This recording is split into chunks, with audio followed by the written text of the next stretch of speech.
از دیدار با جمشید رسا گرفته تا گزارش از فروشگاه چینایی ها در شهر کابل افغانستان. در این ویدیو از بدخشان آمدیم به شهر کابل تا یک ویدیوی بسیار زیبا و خفن برایتان آماده کنیم. بیاید با هم از بهترین های کابل دیدن کنیم، از فروشگاه چینایی ها گزارش بگیریم، به دیدار جمشید رسا برویم و خیلی از چیزهای دیگر، چیزهایی که مطمئن هستم اگر این ویدیو رو تا آخر نبینید تا آخر عمر پشیمان میشوید. اگر آماده هستید بیاید که ویدیو رو شروع کنیم.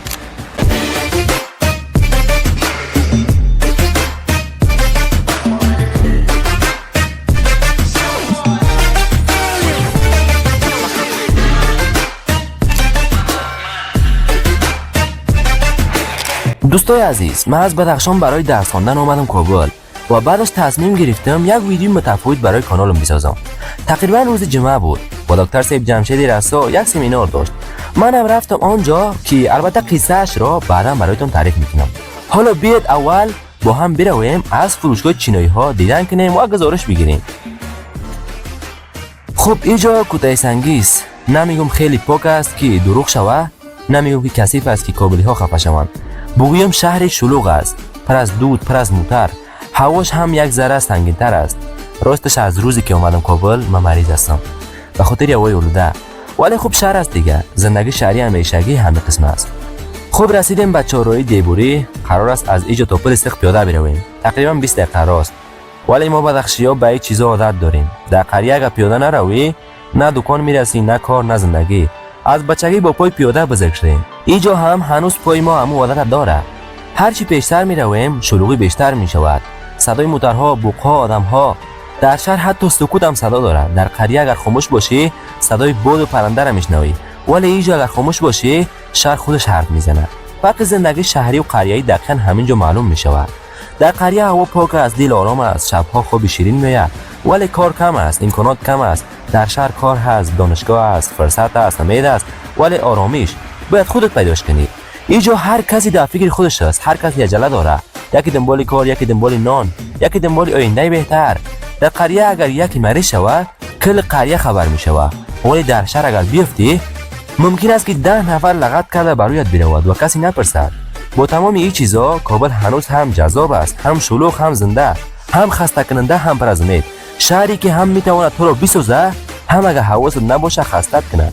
حالا بیاید که با هم این مسیر را ادامه بدیم، قدم بزنیم، شهر را ببینیم و ببینیم آخرش کابل با ما جور میاد یا ما باید خود با کابل جور کنیم.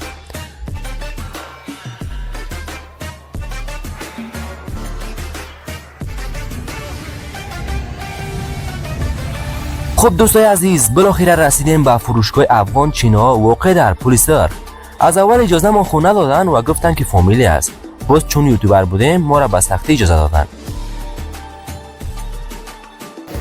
سلام دوستای عزیز، بالاخره با بسیار سختی‌ها ما تونستیم که خود به فروشگاه چینایی برسونیم و دیگه یک ذره مشکلات هم با ما بود، چون که از طرف دوستا خاک دای توله ما. همون میگن قسمت که نوشته شد گله کردن فایده نداره. یعنی میکروفونی اصلی صدا را ضبط نکرده، بلکه صدا از میکروفون موبایل است. یک ذره سختی بود، ولی به هر صورت و همه سختی ما تونستیم که اینجا داخل شدیم باشیم یک گزارش. راستش این بچه ناگهانی اومد، یک دفعه شوکه شدم دیگه، یعنی جا خوردم و حرفای مثلا یادم رفت.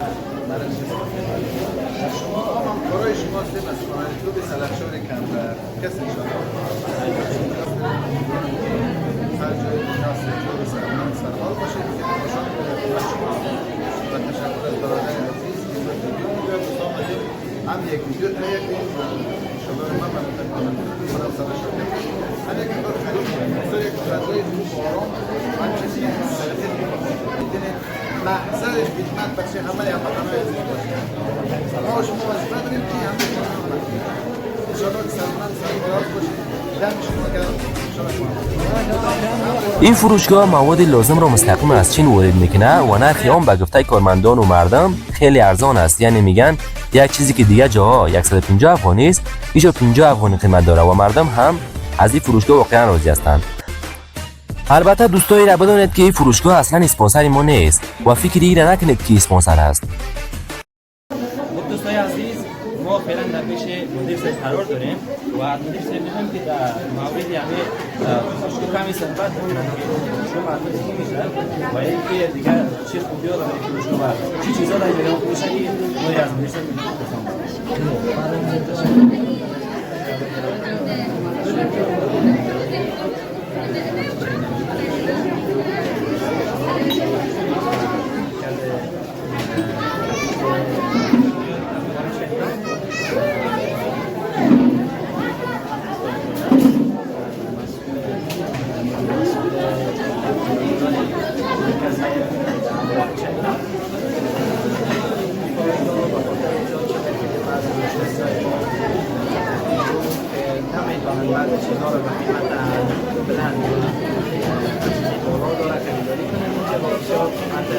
ارزان اینجا ما قیمت‌های ما از اینجا افغانی شروع است که فعلا برای سفری ما تا 23,000 تمام شد.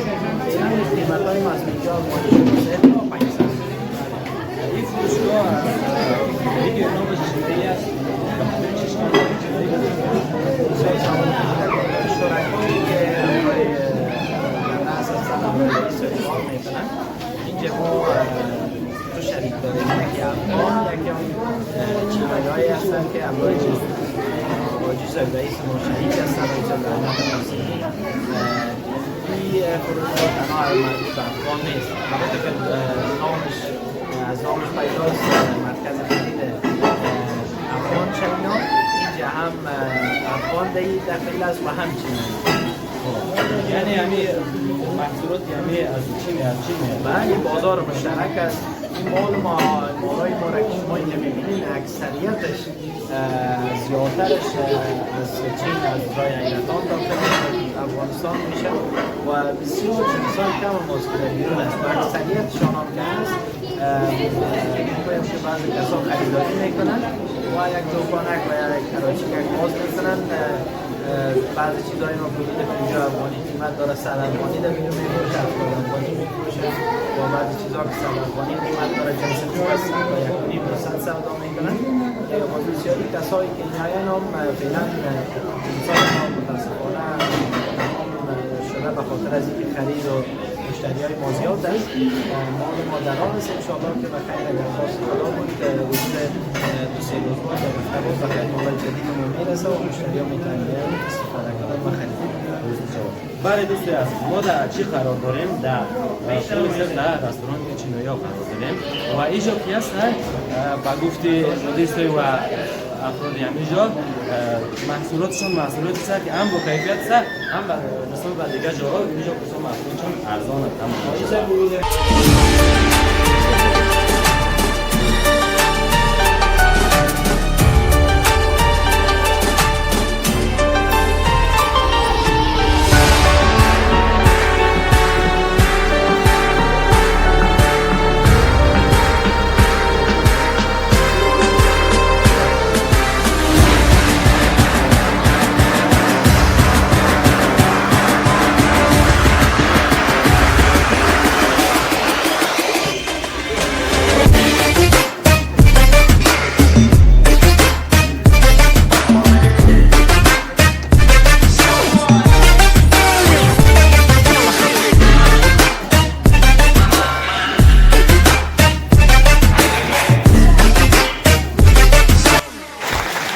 و بالاخره رسیدیم به قسمتی که همه ایتان انتظار داشتید، دیدار با کسی که نامش برای خیلی از جوانهای افغانستان فقط یک اسم نیست بلکه یک امید است، یک انگیزه و برای بعضیا حتی یک نقطه شروع زندگی نو. جمشید رسا از آن آدمایی است که حرفایش ساده است ولی اثرش عمیق، نه شعار میگه نه وعده‌های خیالی بلکه از واقعیت زندگی میگوید، از سختی ها، از شکست ها و از اینکه چطور آدم میتونه با فکری درست از همه شرایط سخت هم راه خود را پیدا کنه. خیلی از جوانها با شنیدن حرفایش دوباره به خودشان باور کردند، دوباره هدف ساختن و دوباره این جمله را گفتند: ما هم میتوانیم. برای ما این دیدار فقط یک گرفتن چند تصویر نبود، یک تجربه بود، یک لحظه خاص و یک انگیزه تازه در دل همه سفر کابل. دیدن کسی که سالهاست با فکر، قلم و زبانش روی نسل جوان افغانستان تاثیر گذاشته واقعا ایستی متفاوتی داره.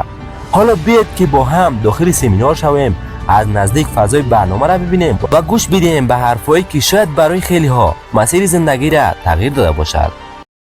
یوسف مصری به چارش چنان پادشاه گرچه طریق این دارد راه نشاند بده گویم سلام نخستین کلیداده در تالار آشنایی ها پس سلام و دوست من کنار شما عزیزان را سلامی از جنس قلوب سلامی از جنس آرده و سلامی از جنس تلاش صحبت امروز من در باب داستان ردیم سرزمینم دکتر جمشید رسا خلاصه و جنبن آنچه خیر است در تقدیر ما قرار گرفت و آنچه شر است از من و عزیزان بگذر. تشکر.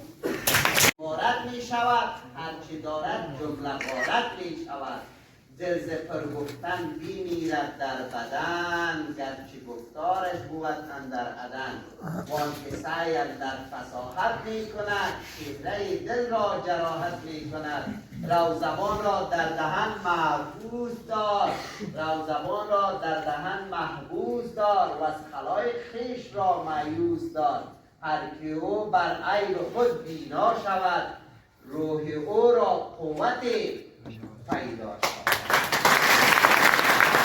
دوستای عزیز این بود از گزارش ویژه ما در شهر کوبا در روسیه. امیدوار هستیم که از این گزارش خوش مشاهده باشن. لایک کامنت سابسکرایب کانال بنده را کنید و تا ویدیوی بعدی خدا نگهدار.